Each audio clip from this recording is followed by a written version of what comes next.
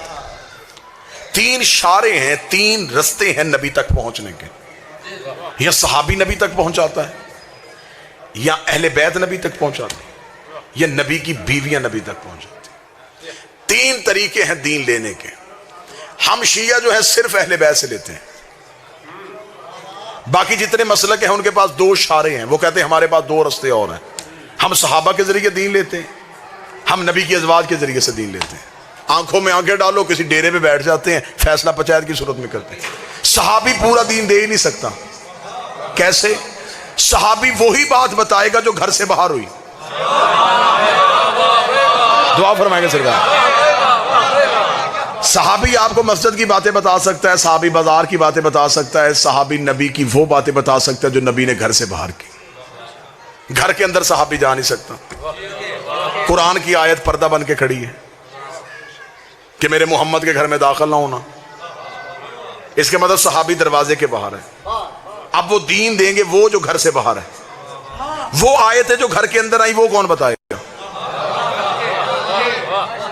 اگر آپ دین لیں گے نبی کی زوجہ سے تو نبی کی بیویاں وہی دین بتائیں گے جو گھر کے اندر تھا۔ انہیں کیا پتا مسجد میں کون سی آیت آئی، میدان میں کون سی آیت آئی، رضا میں نبی نے کون سا خطبہ دیا، بزم میں نبی نے کون سا خطبہ دیا۔ صحابہ گھر سے باہر کا دین دے رہے ہیں، نبی کی بیویاں گھر کے اندر کا دین دے رہی ہیں۔ ہمیں فخر ہے ہم نے دین اہل بیت سے لیا ہے۔ نبی گھر میں ہوتے تھے، یہ گود میں ہوتے تھے، نبی مسجد میں ہوتے تھے، یہ پشت میں ہوتے تھے۔ لہذا صحابی اور اہل بیت۔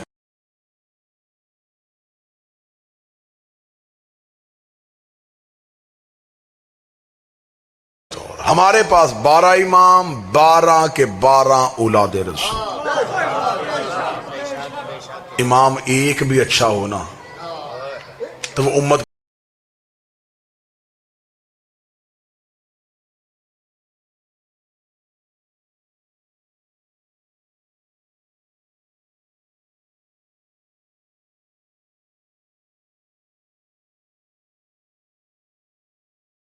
پار کروا دیتا ہے۔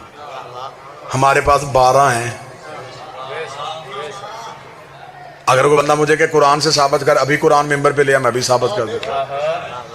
چاندنی رات تھی، 2 امام گھر سے نکلے، ایک حق کا ایک باطل کا۔ حق کا امام موسیٰ، باطل کا امام فرعون۔ آگے موسیٰ، پیچھے موسیٰ کی قوم، پیچھے فرعون، پیچھے فرعون کا لشکر۔ قرآن کہتا سامنے آگے دریائے نیل۔ اللہ نے یہ باتیں قرآن میں وقت گزارنے کے لیے نہیں کی، کتاب موٹی کرنے کے لیے نہیں کی، نصیحت کے لیے کی ہے کہ یہ جو مولوی قرآن کو رٹا لگا رہے ہیں کچھ سمجھیں بھی۔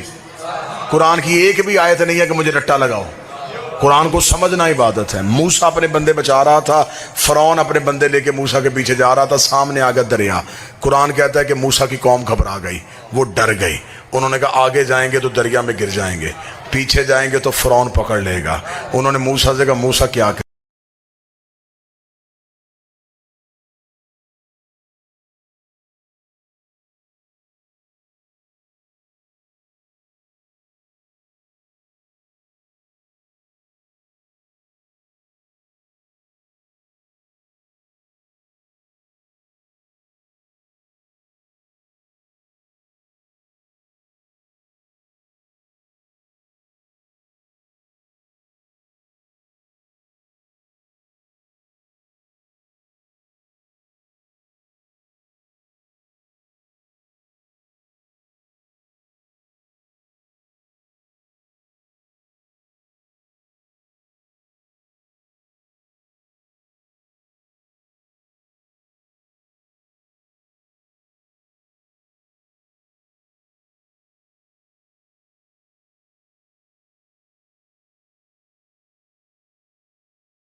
کریں. موسیٰ نے اللہ سے پوچھا کیا کریں. قوم نے موسیٰ سے پوچھا کیا کریں. قوم نے موسیٰ سے پوچھا کیا کریں. موسیٰ نے اللہ سے پوچھا کیا کریں. لفظ پھر دہرانے لگا, قوم نے موسیٰ سے پوچھا کیا کریں. موسیٰ نے اللہ سے پوچھا کیا کریں. خدا نے کا طریقہ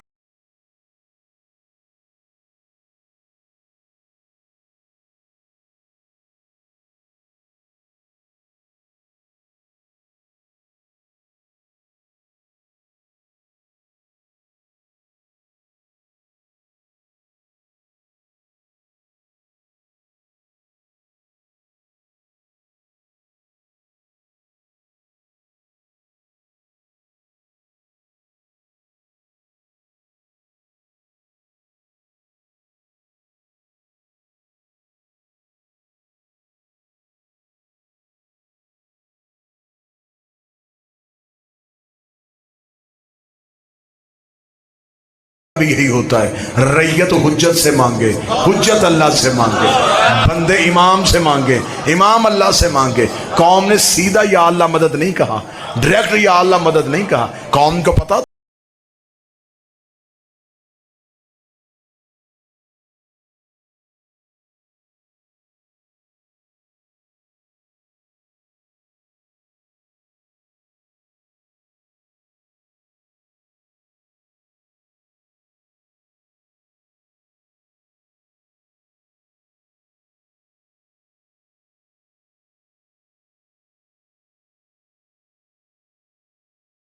کہ جب حجت درمیان میں ہو تو پھر ڈائریکٹ اللہ سے تعلق نہیں بناتے, حجت کے ذریعے اللہ کو بلاتے ہیں. قوم نے موسیٰ سے کہا, موسیٰ بتا کے, توجہ میری طرف کرنا, موسیٰ بتا کیا کرے. موسیٰ نے اللہ سے پوچھا اللہ بتا کیا کرے. آواز پروردگار آئی, آواز قدرت آئی. دیکھیں گے آپ میری طرف تو میں جملے پڑھوں گا, ورنہ میں یہیں پہ 2 سطریں مصحف کی پڑھ کے چھوڑ دوں گا. قوم نے موسیٰ سے پوچھا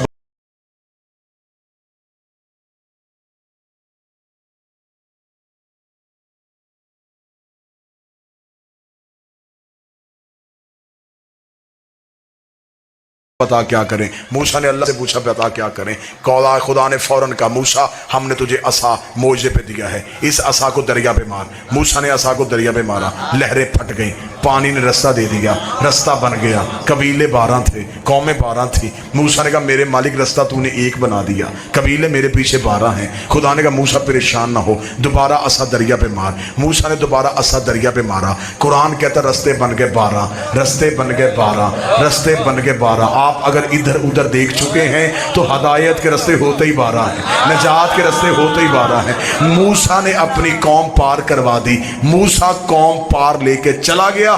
قرآن میرے سر پہ رکھ, اللہ نے ایک معصوم کو اتنی طاقت دی ہے کہ وہ 12 قومیں پار کروا دیتا ہے.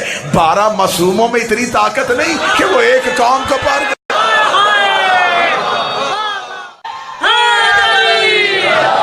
موسیٰ والے سارے پار, کس وجہ سے؟ عملوں کی وجہ سے, امام کی وجہ سے.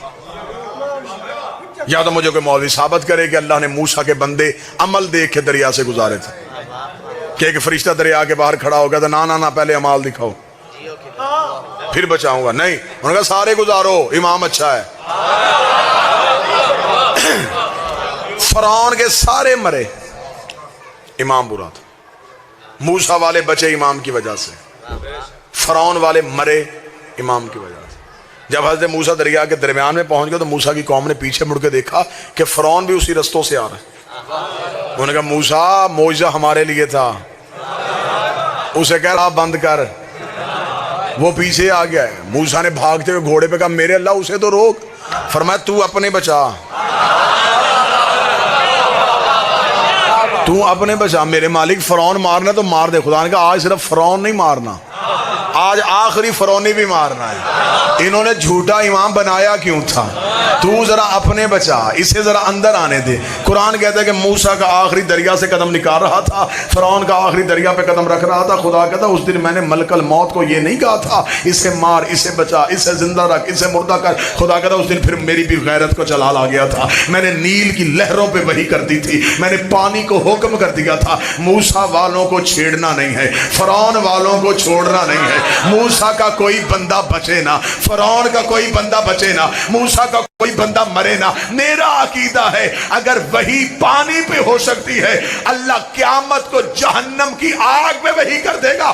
علی والوں کو چھیڑنا نہیں ہے, علی کے دشمن کو چھوڑنا.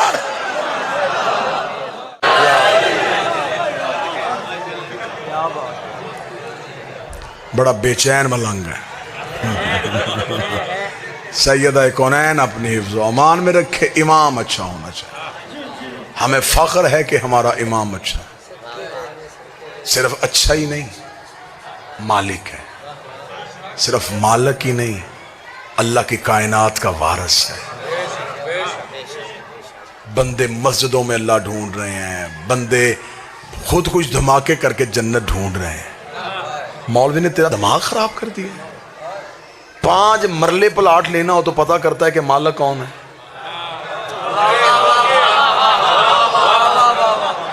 بندے کو جگہ پسند آ جائے اور بندہ گھر دیکھنے کے لیے جائے, دروازے پہ دستک دے اور قلب باز اندر سے ایک بوڑھا بندہ باہر نکلے. بندہ کہے جی میں یہ گھر خریدنا چاہتا ہوں. عقیل شاہ جی وہ کہے کہ میں بیچ دیتا ہوں.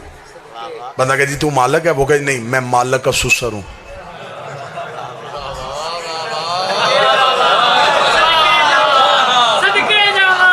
پیسے دے دو گے, سودا کر لو گے. آپ کہیں گے جی آپ قابل احترام ہیں لیکن مالک نہیں. آپ وہیں سے باہر نکلے, سامنے سے کچھ بندے آ رہے تھے. کہاں سے آ رہا بھائی؟ میں سودا کرنے کے لیے گیا تھا تو وہ گھر پہ مالک تو تھا نہیں, سسر تھا. وہ کہہ رہا تھا مجھے پیسے دے دے. میں نے کہا نہیں میں تو مالک کو دوں گا, تمہیں واپس آ. وہ کہیں جی ہم بیچ دیتے. آپ مالک ہیں؟ نہیں ہم مالک کے یار ہیں.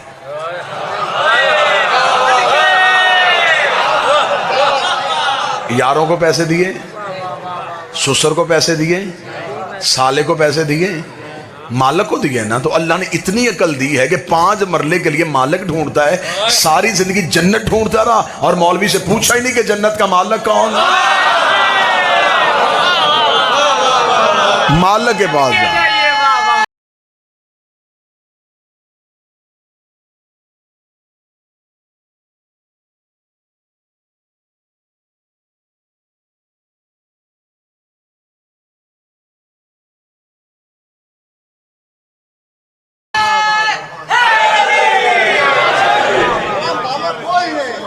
بندے نے اگر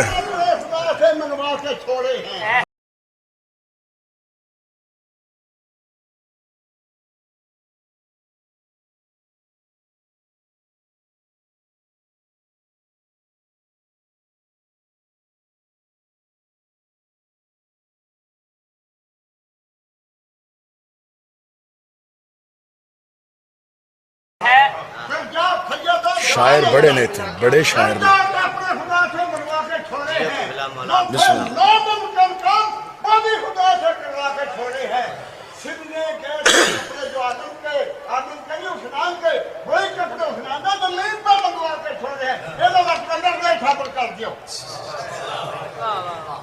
متوجہ ہیں صاحبان؟ لہذا جنت ہے آل محمد کی ملکیت میں. آخری جملہ میرے بعد میرے چھوٹے بھائی ہیں, وہ آپ سے بہتر خطاب فرمائیں گے. 5 مرلے جگہ کے لیے بندے کاغذ دیکھتے ہیں, جنت کی ملکیت دیکھنی. آپ قرآن میں تجھے رجسٹری دکھاؤں, میں قرآن میں تجھے بے نامہ دکھاؤں. اللہ نے سودا کیا ہے جنت کا, رجسٹری قرآن میں ہے. سورہ دہر میں مالکوں کا نام لکھا ہوا ہے. خدا کہتا ہے میں نے جزا میں دے دی ہے. جنت بھی حریر جنت ہے. حریر جنت کہتے ہیں جنت کی خوشبو. خدا کہتا ہے خوشبو بھی میرے پاس نہیں, اب وہ انہی کے پاس ہے. میں نے دے دیا, انہوں نے خرید لیا, انہوں نے قیمت ہی مجھے اتنی دے دی تھی. میں ہر نبی سے کہتا رہا خرید لو خرید لو خرید لو, کسی نبی سے قیمت دی نہیں کی. انہوں نے اتنی قیمت دے دی ہے کہ میں نے عطا میں نہیں دی, جزا میں دے دی. عطائیں واپس ہو جاتی ہیں, جزائیں واپس. انہوں نے پوری قیمت دے کے مجھ سے خرید لی ہے. خدا کہتا اب ان کی ہے, اب بیٹے کے ہاتھ بکوائیں یا بہلول کے ہاتھ بکوائیں.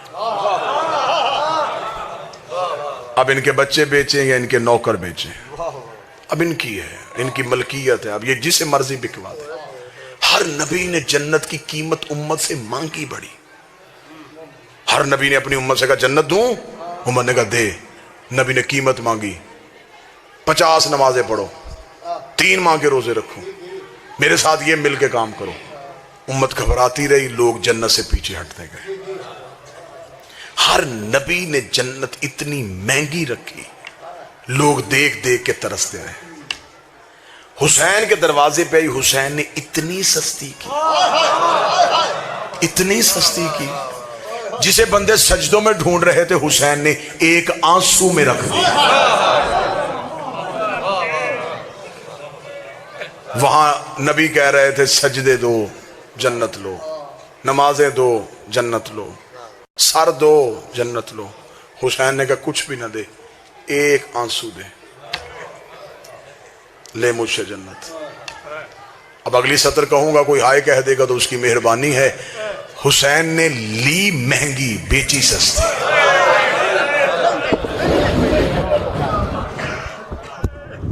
مہنگی بیچی بڑی سستی.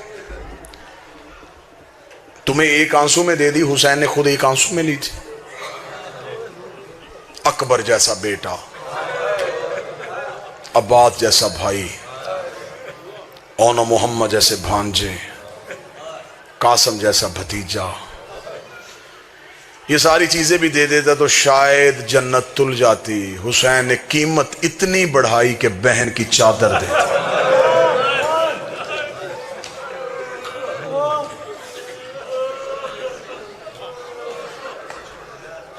بیٹی کے در دے دیے. اللہ مان. اکثر بندے کہتے ہیں کہ حسین کا محرم ختم ہو گیا، زینب کا محرم شروع ہو گیا. میں نے زندگی میں یہ جملہ نہیں پڑھا. حسین کا محرم بھی بہن کا محرم تھا، بہن کا محرم بھی حسین کا محرم. بزرگ ذاکر پڑھتے تھے، جو اونٹ پہ تھی وہ کم مشکل میں تھی، اور جو نیزے کی نوک پہ تھا وہ زیادہ مشکل میں تھا. بہت بڑی مشکل ہوتی ہے اس بہن کو ننگے سر دیکھنا جو زندگی میں کبھی بھائی کے سامنے نہ آئی.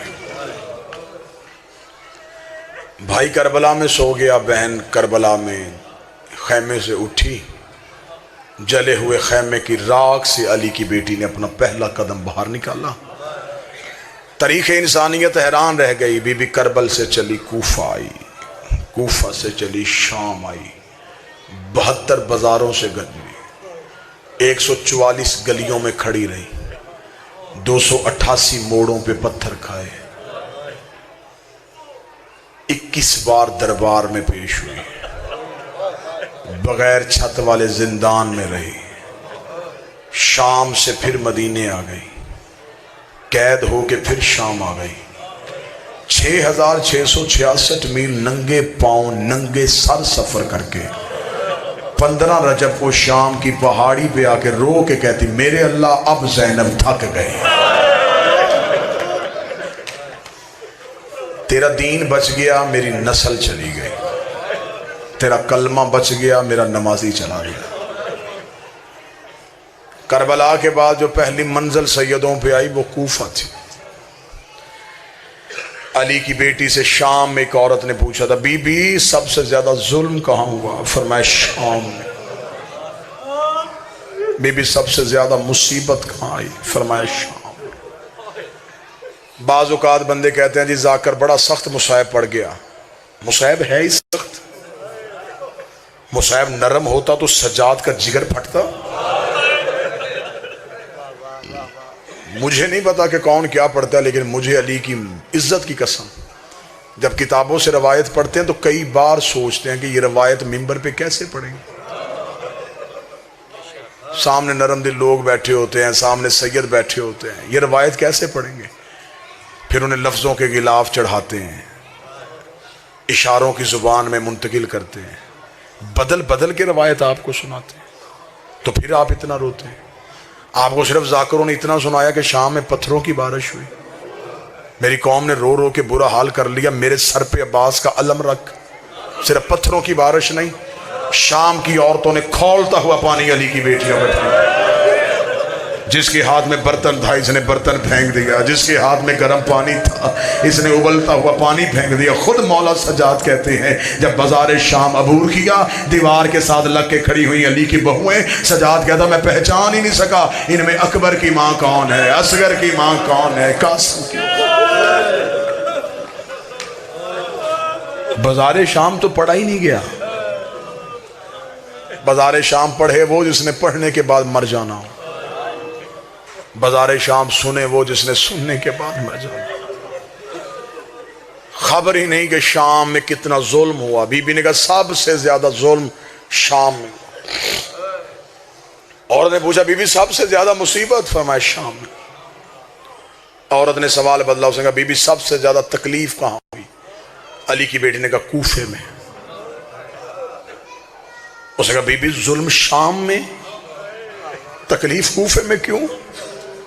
سید بیٹھے ہو تم پہ واجب ہے ہائے کرنا، امتی ہو تو سر جھکا لینا، نہ آنسو آ سکے سر جھکانا بی بی کی غربت پہ۔ بی بی رو کے کہتی سب سے زیادہ تکلیف کوفے میں اس لیے ہوئی، شام والیوں کو نہیں پتا تھا میں کون ہوں، کوفے کی ہر عورت کو پتا تھا میں علی کی بیٹی ہوں۔ شام کی عورتوں نے مجھے باغی کی بہن سمجھ کے مارا، کوفے کی عورتوں نے مجھے علی کی بیٹی سمجھ کے مارا۔ کوفے میں تو ان عورتوں نے مجھے پتھر مارے جو مجھ سے قرآن پڑھتی رہی۔ مصیبت اور مشکل کوفے میں بھی بڑی آئی۔ بی بی کا اونٹ کوفے کا صدر دروازے پہ گیا، پہلا بازار کوفے کا آیا، یہاں علی کی بیٹی روئی، رو کہتی سجاد جی اماں، ظالم سے کہا میں اس بازار سے نہیں گزروں گی۔ مولا سجاد کی آواز ہے اماں کیا مجبوری ہے؟ رو کہتی سجاد کیسے گزروں، اس گلی میں حبیب کا گھر ہے، اور دعا کیا کرو کسی نوکر کے گھر کے سامنے سے کوئی سردار اجڑ کے نہ گزرے، اس گلی میں حبیب کا گھر ہے۔ اماں حبیب تو کربلا میں مارا گیا، سجاد حبیب کا بیٹا مکان کی چھت پہ کھڑا ہے، میں اس کے سامنے بغیر چادر کے گزروں؟